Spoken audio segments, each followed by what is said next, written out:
Eu quero falar com vocês esta noite sobre testemunho e discipulado. O que me chamou a atenção foi na primeira carta de Pedro, no capítulo 2, acho que é o verso 8, Pedro fala assim: não o conhecendo, falando dos cristãos a quem ele escreve a carta, vocês, não conhecendo Jesus, o amam. Não o vendo, creem nele. Como é que aconteceu esse fenômeno? De algumas décadas depois, pessoas que nunca viram Jesus o amavam. E o amavam a ponto de sofrerem perseguição por causa do Evangelho. Afinal de contas, o que causou esse impacto de relacionamento em pessoas que, como nós, declararam amor a Jesus, declararam fidelidade a Jesus, prometeram a Jesus servi-lo, se dispuseram a adorá-lo como Deus, sem nunca terem estado com Ele. Nós estamos a séculos de distância da vida do Jesus encarnado. Mas eles estavam muito próximos. O mundo era bem menor naquela época. Quando se falava de mundo, naquela época eles pensavam ali nos arredores do Mediterrâneo, como se aquilo fosse tudo que existia. Hoje nós sabemos que a humanidade é bem maior, o mundo é bem maior, as religiões são muitas, as culturas são muitas, as línguas são muitas. Hoje, quando a gente fala povo de toda a tribo, língua e nação, a gente sabe que está falando de muita coisa. No nosso Brasil são muitas nações, são muitas línguas, são muitos povos. Não sei se você sabe, mas o Brasil não fala só português. O Brasil fala muitas outras línguas. Tem gente que é pouquinha, 50, 100, 200 que falam uma determinada língua. Mas é uma outra língua, é uma outra nação, é um outro povo dentro desse nosso imenso Brasil. E assim é no mundo.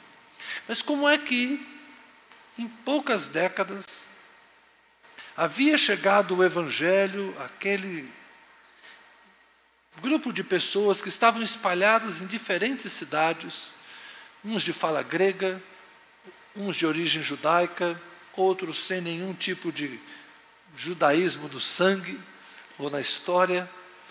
Como é que estas pessoas se encontraram com Jesus e passaram a amá-lo? É porque elas conheceram não Jesus. Quem elas conheceram?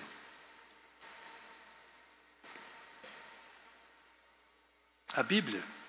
Não, a Bíblia não estava escrita. Eles não conheceram a Bíblia. O Novo Testamento não estava escrito. A carta de Pedro estava circulando ali naquelas igrejas. As cartas de Paulo, cada uma estava numa igreja e depois foram fazendo cópia daqui, cópia para lá, e a coisa começou a circular. Os evangelhos ainda não eram de circulação universal, não estavam traduzidos para tantas línguas. Não foi a Bíblia. Eles conheceram os discípulos de Jesus. Aquelas pessoas amaram Jesus porque conheceram discípulos que andaram com ele. Eles aprenderam a amar Jesus porque conheceram Pedro, que um dia teve que dizer 3 vezes para Jesus: eu te amo, tu sabes que eu te amo. Eles conheceram Pedro que amava Jesus. E por conhecerem Pedro que amava Jesus, eles passaram a amar a Jesus. O amor é contagioso.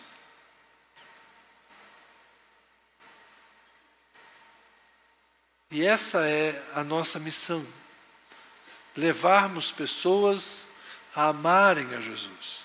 Mas um Jesus que, para amar, eles precisam conhecer. E esses dias eu estava me lembrando da carta de Paulo aos Romanos, no capítulo 10, é um texto que os missionários gostam muito de usar, não é? Os missionários falam assim: como crerão em quem nunca ouviram falar? Como ouvirão se não há quem pregue? Eu sei, mas qual é exatamente a referência? Romanos 10. Pô, missionário, você tem que saber de cor. Ah, não. Corrija aí, vamos lá. Mas está lá: como ouvirão se não há quem pregue? Como pregarão se não forem enviados? E aí o missionário chega: eu estou disposto a ir. Me enviem, me ajudem, cooperem. Está aqui a conta, o Pix. É assim que funciona. O missionário usa esse texto para sensibilizar a igreja que nós temos que ir, alguém tem que ir, alguém tem que pregar para que eles creiam. E eu fiquei pensando, e agora essa aqui é nova. Paulo escreveu essa carta porque ele queria ir para a Espanha. Ele estava na Grécia, queria ir para a Espanha e pensou em passar por Roma e pedir que eles o ajudassem. Paulo estava pedindo o quê? Suporte, dinheiro. Paulo queria fazer esta viagem. Então, quando ele fala para os romanos, é preciso que eles creiam, mas para crer eles têm que ouvir. E para ouvir alguém tem que ir lá pregar. Eu estou pensando em ir lá. Paulo fez exatamente aquilo que os missionários fazem hoje. Ele escreveu esse texto, possivelmente com essa mesma intenção. Quando a gente lê, a gente pensa que não, mas é isso. Paulo tinha um projeto missionário, ele queria chegar à Espanha, que naquela época era o fim do mundo para eles. Era a fronteira ocidental, era o máximo do oeste que eles conheciam. Todo mundo sabe que Colombo, navegante genovês, convenceu o rei da Espanha a financiar a sua viagem. Colombo saiu da Espanha para chegar à América. Mas na época a Espanha era o fim do mundo para ele, para Paulo. E hoje a gente se comporta um pouco assim, entendendo que alguém tem que pregar. E para que pregue, tem que ser enviado. E para enviar, então, alguém tem que dar autoridade, tem que fazer seminário, tem que fazer teologia. Mas nada disso existia naquela época. Não havia pastores, não havia templos, não havia clero formal, instituído, não havia Bíblia. Eles tinham dois elementos fundamentais. E é isso que a gente vai ver agora. Pega a sua Bíblia aí. O texto de Lucas, capítulo 23, aliás, 24.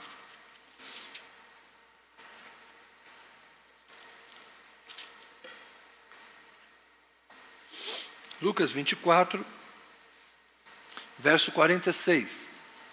Vocês sabem que Lucas escreveu 2 livros, o Evangelho de Lucas e Atos dos Apóstolos. Então nós vamos ler os 2 textos que são como que grande comissão. Lucas 24, 46 diz, referindo-se a Jesus, disse-lhes Jesus: assim está escrito que o Cristo tinha de sofrer, ressuscitar dentre os mortos no 3º dia, e que em seu nome se pregasse arrependimento para a remissão de pecados a todas as nações, começando em Jerusalém. Começando em Jerusalém. Vocês são testemunhas destas coisas. Eis que envio sobre vocês a promessa de meu Pai. Permaneçam, pois, na cidade até que vocês sejam revestidos do poder que vem do alto. E a segunda vez que Lucas fala do tema, com outras palavras, Atos capítulo 1, o versículo 8. Esse também é um texto muito usado por nós quando falamos da obra missionária. A partir de Jerusalém, está lá no Evangelho de Lucas, e aqui em Atos 1:8, um pouco mais amplo. Mas vocês receberão poder ao descer sobre vocês o Espírito Santo, e serão minhas testemunhas, tanto em Jerusalém, como em toda a Judeia, Samaria e até os confins da terra. Há dois elementos fundamentais para a evangelização. O primeiro é o Espírito Santo. Fiquem em Jerusalém até que vocês recebam o Espírito Santo. Vocês vão receber poder.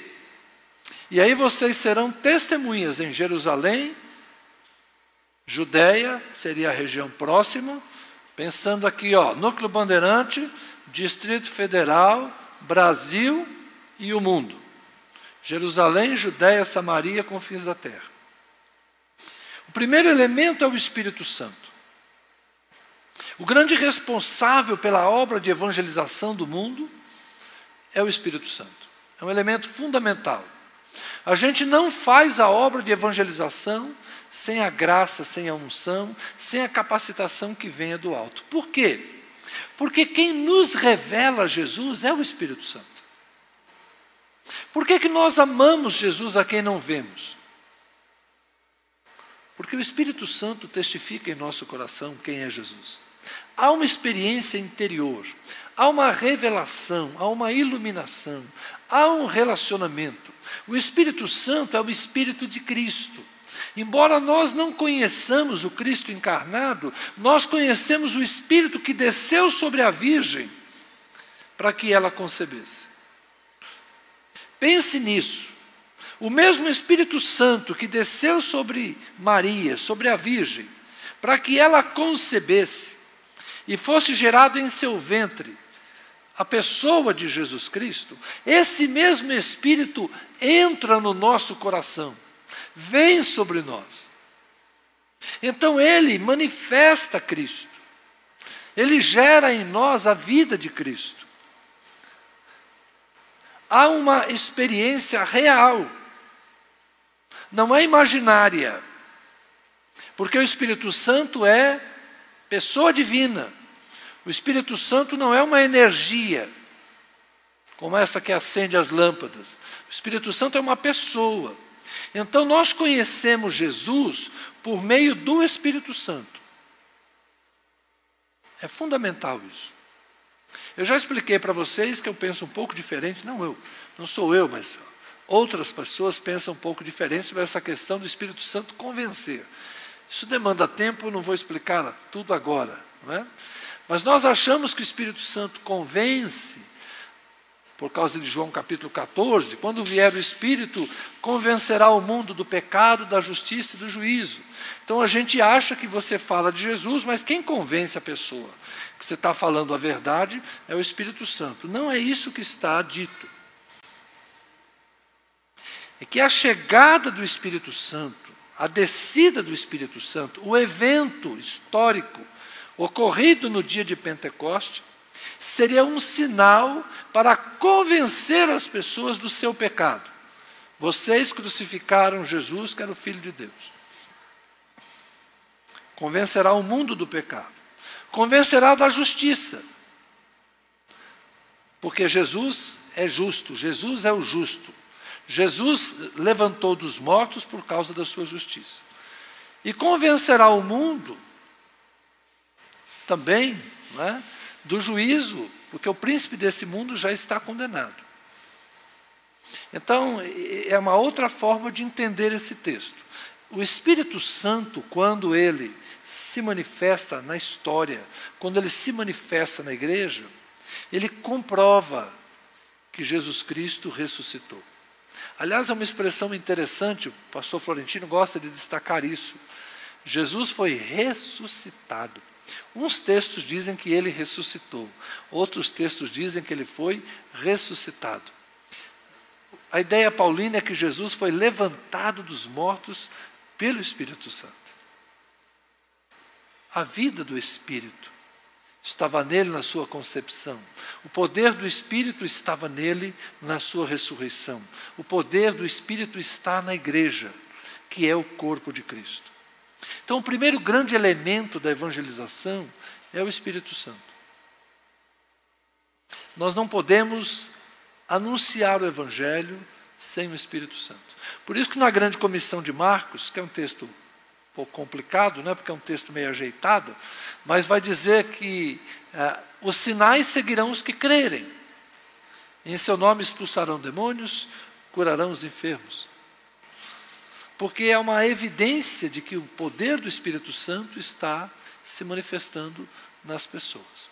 Então a evangelização se dá sempre sob a unção do Espírito Santo. E qual é o segundo elemento que Deus usa na evangelização? Pessoas. Pedro vai dizer que os anjos gostariam de fazer isso, mas não puderam. A evangelização se dá por meio de pessoas. Às vezes a gente tenta substituir o método, e aí inventaram os folhetos de evangelização. Os folhetos eram muito interessantes, porções da Bíblia. E tinha lá o carimbo da igreja, com os dias de culto e horário.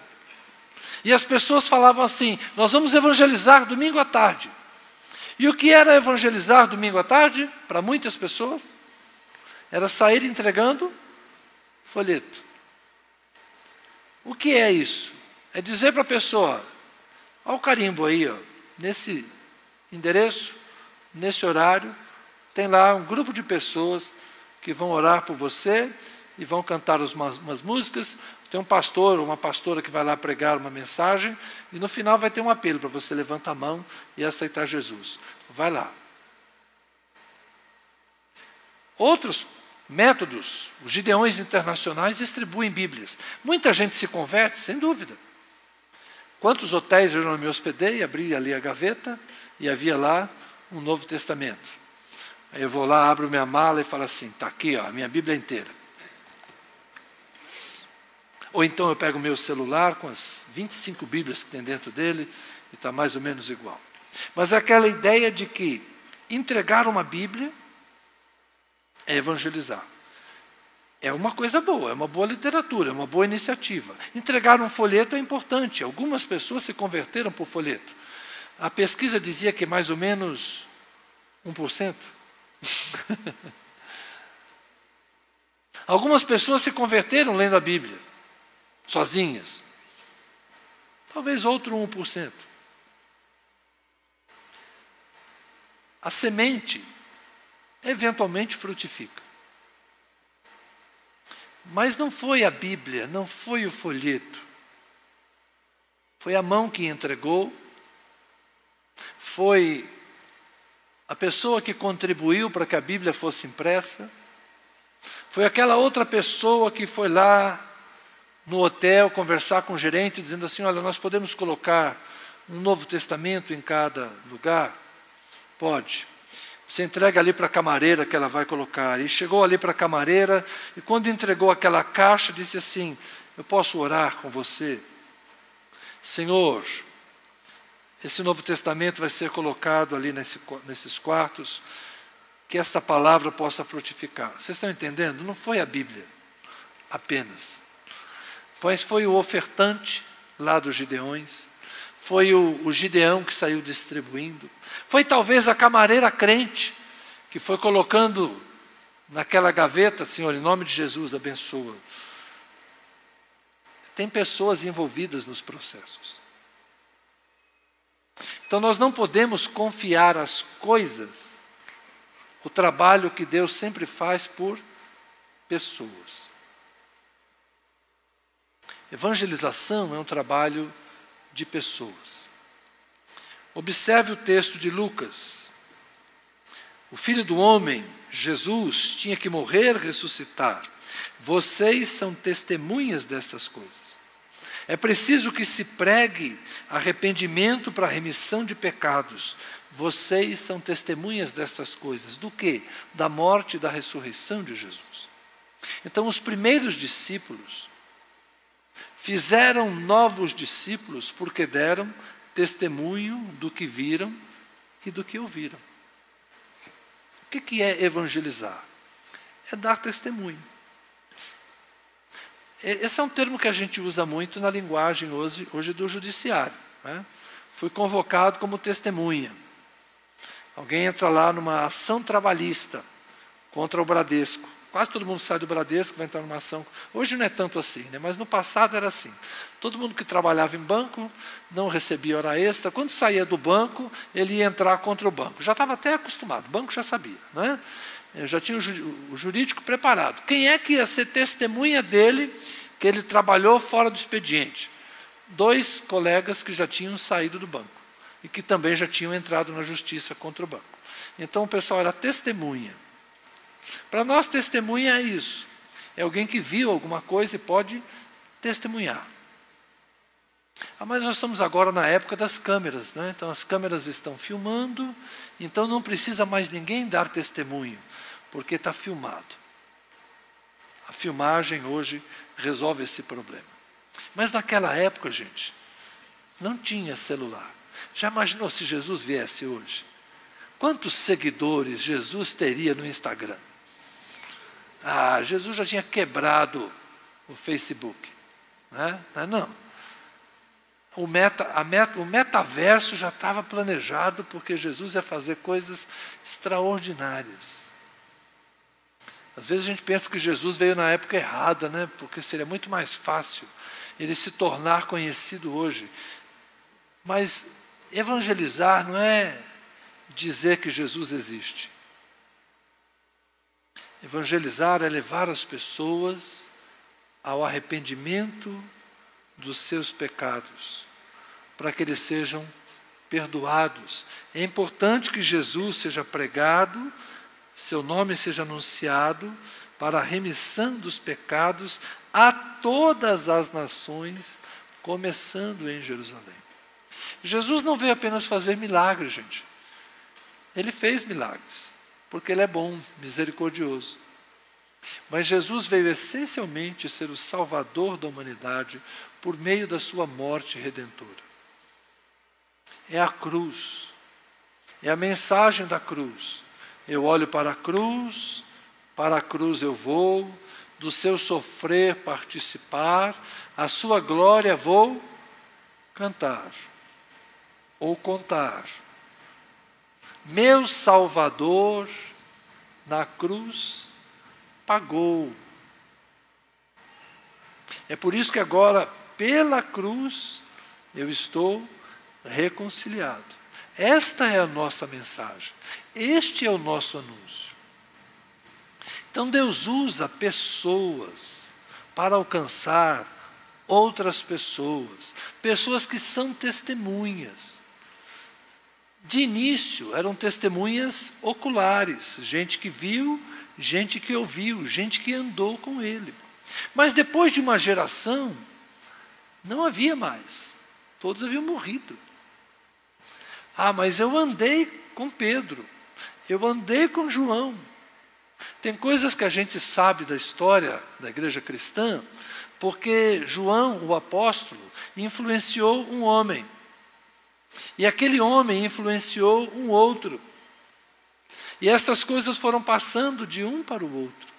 Um dos mais reconhecidos discípulos de João teve seu corpo queimado na fogueira. Aquela ideia de queimar as bruxas, que aconteceu muito na Idade Média, isso já aconteceu no princípio da igreja cristã. E ele foi queimado vivo. E aí vai se criando o mito, né, que as chamas passavam ao redor dele e não o tocavam, mas na verdade ele morreu na fogueira mesmo. Mas o testemunho daquele homem que morreu por Jesus na fogueira influenciou o outro que era discípulo dele. E quando viu seu mestre, seu mentor, aquele que lhe ensinou tudo a respeito de Jesus, morrer na fogueira, aquele outro homem disse: nós não podemos perder isso que ouvimos. E ele vai e começa a escrever. E é por isso que o Evangelho chegou até nós. Porque João escreveu, e Policarpo entendeu que o que João escreveu tinha que ser conhecido. E Irineu de Lyon, na França, entendeu que aquilo que Policarpo viveu deveria que ser mantido. Então foi passando de um para o outro e chegou a nós. Vejam que interessante, seria um neto espiritual de João, viveu em Lyon, na França. Como o evangelho se expandiu rapidamente. Hoje quem acompanha futebol sabe que existe um time lá, né, que vive perdendo por Paris Saint-Germain, provavelmente. Mas o evangelho já tinha chegado na França, 3 gerações. E a preço de sangue, de esforço. Porque pessoas evangelizavam pessoas. E onde eles eram perseguidos, eles deixavam algumas pessoas para trás, firmadas na fé, e iam para outro lugar. Basta ler Atos dos Apóstolos, você vai ver o trabalho de Paulo, de cidade em cidade, pregando o evangelho e deixando testemunhas. Que processo é esse? Aí entra o texto de Mateus 28, que é o texto que a gente normalmente cita como a grande comissão. Mateus 28, versos 19 e 20. Muitos de vocês conhecem de cor.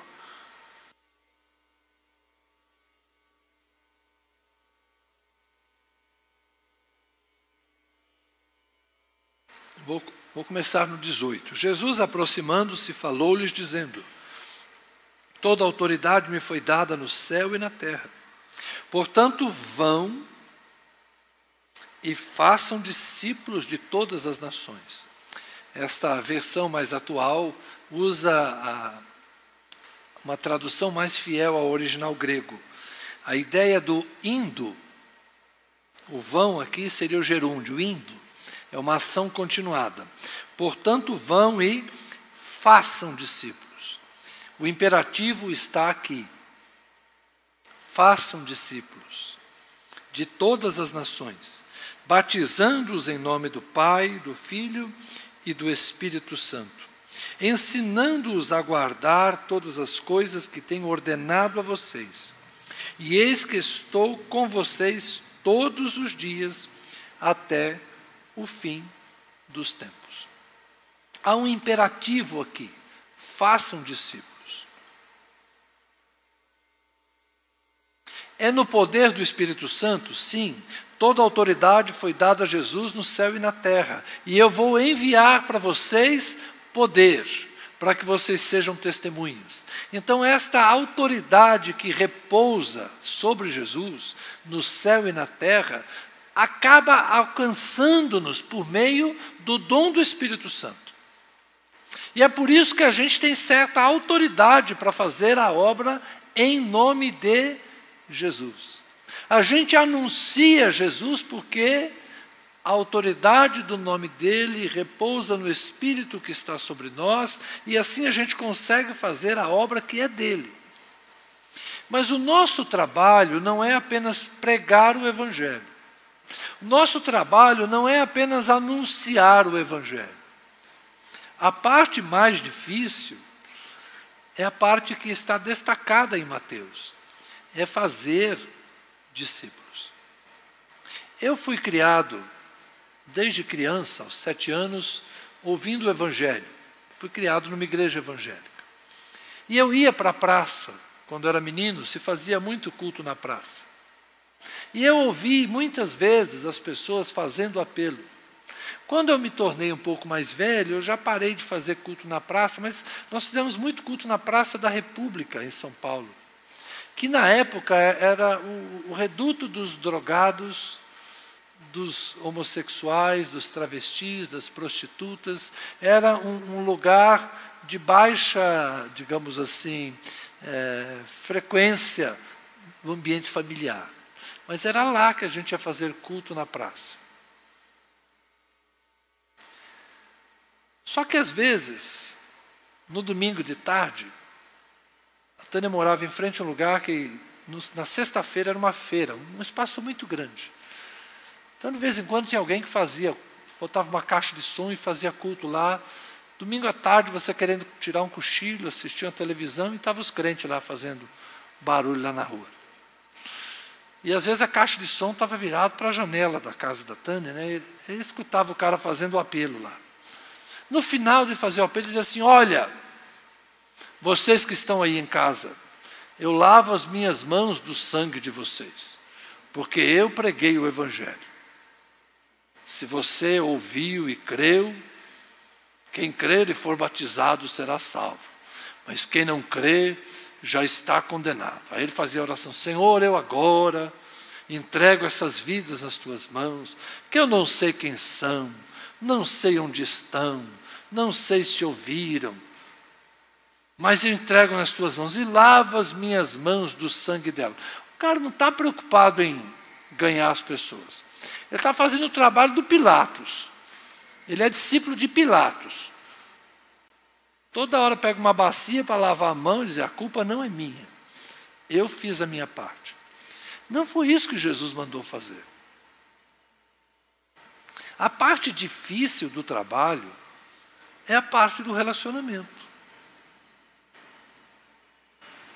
Quando você lê a Bíblia, você vê Paulo viajando de um lado para o outro, ele encontra pessoas.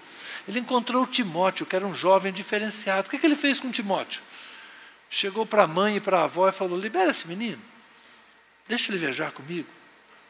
E preparou Timóteo. Quando ele encontrou Priscila e Áquila em Corinto, descobriu que eles tinham a mesma profissão. Ele se uniu a Priscila e Áquila. E eles se tornaram extremamente capacitados para dar continuidade ao trabalho. Depois Paulo foi embora. E chegou por lá um outro homem eloquente, erudito, Apolo. Quem é que vai ensinar Apolo? Que era eloquente e conhecia a lei. Priscila e Áquila, que aprenderam de quem? De Paulo. Um tempo depois, em Corinto, começa uma divisão. Uns são de Paulo, outros são de Apolo. Caramba, Apolo já tinha até fã-clube em Corinto. Porque aprendeu bem, era eloquente, era culto. Devia ter um carisma maior que o de Paulo. Uma apresentação pessoal carismática. Mas foi ensinado por quem? Por Priscila e por Áquila. De modo que tinha gente na igreja que dizia: olha, eu conheci Paulo, mas esse Apolo... Isso é discipulado. A divisão da igreja é uma vergonha. Mas a capacitação de Paulo, que viu Jesus na estrada de Damasco, depois investe em um casal, investe em Timóteo, investe em Silas, que para Pedro é chamado Silvano. Ele vai formando pessoas, evangelistas, que depois, quando ele está preso, ele espalha eles pelas cidades. Olha, eu estou preso. O Tíquico vai para tal lugar, Aristarco vai para tal lugar, Silas vai para tal lugar, Timóteo, você faz isso, Tito faz aquilo. Lucas, fica aqui. Lucas fica comigo. Isso é discipulado. Paulo era apóstolo e os outros andavam com o apóstolo. Foram aprendendo de Cristo. E depois eles foram fazendo os seus discípulos. O que é que nós temos que entender como igreja? Que nós só existimos hoje porque alguém decidiu nos fazer entender quem é Jesus. Muitos de nós, como eu, aprendemos na infância. Então, bendito seja Deus que nos salvou ainda na infância. Obrigado a Deus que salvou minha mãe quando eu tinha apenas 7 anos de idade. E eu cresci ouvindo o Evangelho. Eu agradeço a Deus, porque eu cresci ouvindo o Evangelho. Porque meus filhos cresceram ouvindo o Evangelho. Porque meus netos cresceram ouvindo o Evangelho. Meu neto tem a mãe de família católica, o pai, filho de pastor. Nós nunca o pressionamos para que ele se decidisse. Quando era criança, de vez em quando ele falava: eu vou ser evangélico. Eu gosto do vô pastor e da avó. Mas ele gosta da outra avó também, e ele consegue entender e viver bem com essas coisas. Somos todos cristãos. Mas a minha neta de 2 anos já entra ali na igreja e fala, ela me vê, amém, bobolha. Já levanta a mão e já fala amém. Eu louvo a Deus, porque meus filhos e meus netos conhecem o Evangelho desde cedo. Mas nem todo mundo foi evangelizado. E não estou dizendo que ser evangelizado é deixar de ser católico para ser evangélico, tá bom? Vocês sabem o que eu penso sobre isso. Nós temos que cristianizar quem não conhece a Cristo. Eu estou vendo uma nova série que começou na Netflix, Vikings Valhalla.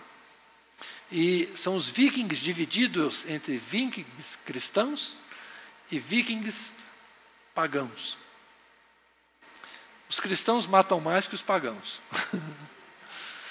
É uma conversão forçada. A mesma coisa se deu aqui na América. A conversão forçada dos indígenas. Depois a conversão forçada dos africanos. Isso não é evangelizar. Catequizar dessa forma não é evangelizar. Evangelizar é mostrar a Cristo. Não é fazer a pessoa vir para a nossa igreja. É fazer as pessoas conhecerem Jesus.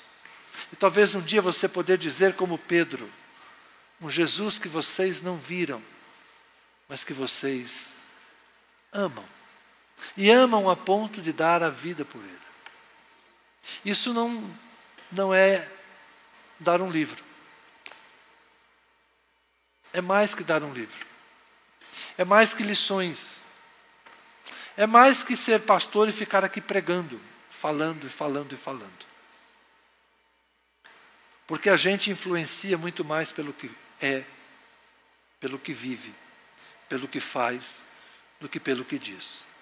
As pessoas só vão conhecer Jesus se elas virem que nós de fato amamos Jesus, respeitamos Jesus, louvamos a Jesus, servimos a Jesus. Falarmos de Jesus com naturalidade, com espontaneidade. Gente, eu estudo a Bíblia há 30 anos, eu tenho uma ignorância imensa sobre coisas da Bíblia. Hoje eu pensei em ler a grande comissão de João. Assim como o Pai me enviou, eu envio vocês. Mas o versículo seguinte, João 20, 22, já é complicado para mim. E eu pensei, não vou falar disso hoje, porque eu não estou preparado para trabalhar João 20, 22 e João 20, 23. Então, se você for esperar conhecer a Bíblia para começar a falar, sinto muito. Eu vou pedir as contas, porque tem coisa que eu ainda não sei. E eu estudo a Bíblia há muito tempo. Então não é falar da Bíblia, é falar de Jesus. E Jesus não é um livro, Jesus é uma pessoa. Então o que você precisa? Você que é a pessoa que Deus quer usar. Você só precisa buscar o Espírito Santo. São esses dois elementos necessários para a evangelização. Pessoas e o Espírito Santo. Pessoas e o Espírito Santo. Busque o Espírito Santo.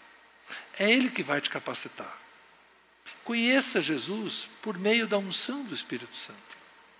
Naturalmente, o Espírito Santo vai te levar à oração. O Espírito Santo vai te sensibilizar para o louvor. O Espírito Santo vai te fazer perceber as oportunidades adequadas de evangelizar. Ele vai te capacitar. E vai andando com outras pessoas que estão na mesma caminhada. A gente está aqui para compartilhar as nossas experiências. Eu estou toda semana aqui tentando ensinar alguma coisa que eu já sei. E estou toda semana estudando alguma coisa que eu ainda não sei, para que juntos a gente cresça. É o meu trabalho. Todos estamos aqui crescendo, todos estamos aprendendo. Nenhum de nós está pronto, nenhum de nós está acabado, para que agora possamos começar a fazer. É fazendo que a gente aprende. A gente aprende a orar orando, a adorar adorando, servir servindo, a gente aprende a evangelizar evangelizando. E é por isso que eu quero convidar vocês a darmos uma guinada nessa nossa acomodação, a darmos um start na nossa letargia, porque nós já vínhamos há muitos anos acomodados quanto à evangelização. Nós estamos acostumados a que as pessoas venham à igreja por si mesmos. E agora, nessa época de rede social, parece que mandar uma mensagem no WhatsApp, colocar um vídeo no YouTube, é tudo que a gente precisa fazer. Porque agora, quem quiser, acessa. Mas é o contrário. Exatamente por causa do excesso de comunicação, por causa do excesso de informações, por causa do excesso de opções, que as pessoas não estão conseguindo enxergar Jesus. Jesus está ficando cada vez menos conhecido e mais distante, porque as pessoas não estão se relacionando nem umas com as outras. Que se veem. Como é que vão amar um Jesus a quem nunca viram? Como é que vão crer de quem nunca ouviram falar? Que eu e você tomemos a decisão de dar testemunho de Jesus. Falar de Jesus para alguém, mas seja intencional. Não é para qualquer um, qualquer hora. Pode ser para aqueles que são mais desinibidos, desembaraçados. Eu puxo papo com qualquer pessoa, é minha natureza. Os tímidos devem escolher. Senhor Jesus, me dá uma pessoa. Eu quero evangelizar uma pessoa. Pode ser um colega de trabalho, pode ser um parente, pode ser um vizinho que você não conhece direito. Ore e intencionalmente se empenhe para levar uma pessoa ao conhecimento de Jesus. E ande junto dela. Que ela saiba tudo que você sabe. E depois juntos, vocês vão continuar aprendendo e vão saber mais coisas. Igreja é isso. É o ajuntamento dos discípulos de Cristo, todos nós, iluminados pelo Espírito Santo. Amém? Como disse Jesus, sem Ele, nós não podemos fazer nada. Ele é a videira, nós somos os ramos. É a vida dele em nós que vai fluir. E essa vida está em nós por meio do Espírito Santo. Amém?